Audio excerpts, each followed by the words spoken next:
first kill of Chucky, I used to think dolls were harmless, until the night I heard tiny footsteps moving across my bedroom floor, long after everyone in the house had gone to sleep.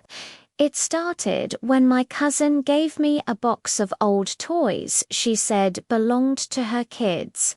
They'd outgrown them, and she figured I could pass them on to my little brother, who was 6 at the time. Inside the box were trucks, puzzles, and action figures. But one thing stood out immediately: a strange, grinning doll stuffed at the bottom.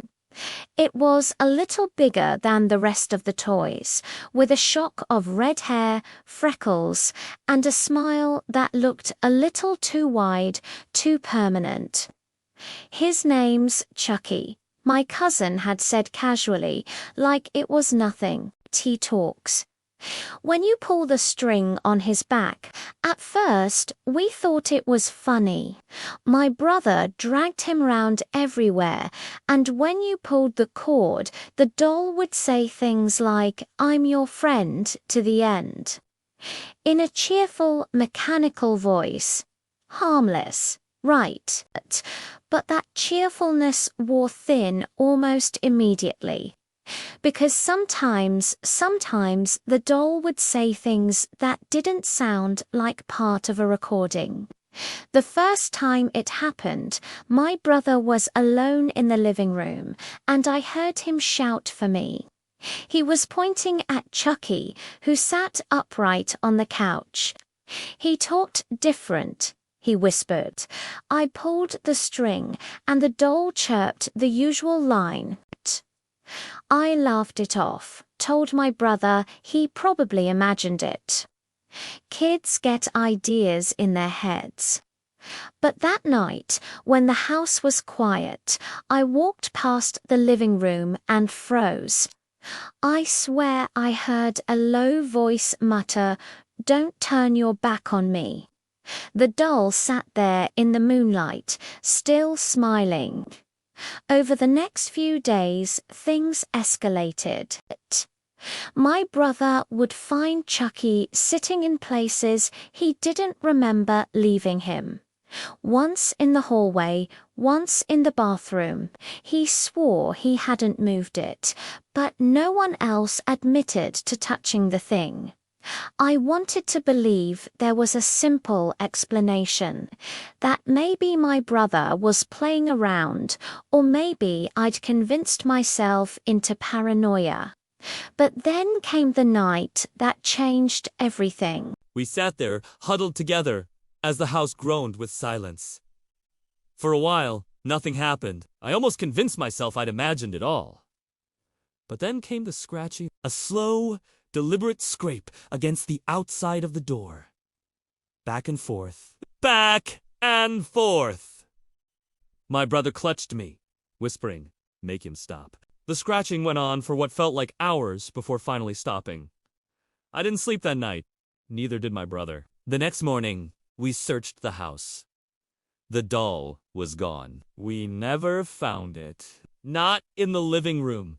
Not under the couch. Not anywhere in the box of toys. My parents thought we'd misplaced it, but we knew better. Dolls don't just disappear on their own. That night was the first time I truly understood the meaning of terror. And even now, years later, I still think about it. About the tiny footsteps in the dark, the way that smile caught the moonlight, and that voice raspy low, promising games I never wanted to play. People always laugh when I tell them. They think it's a story.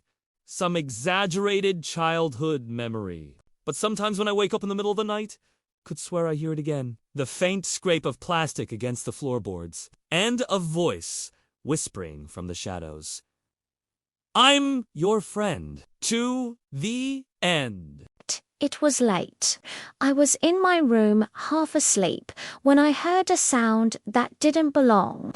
A dragging noise, like something being pulled slowly across the floorboards. I sat up in bed, straining to listen. My parents were asleep, and my brother's room was across the hall.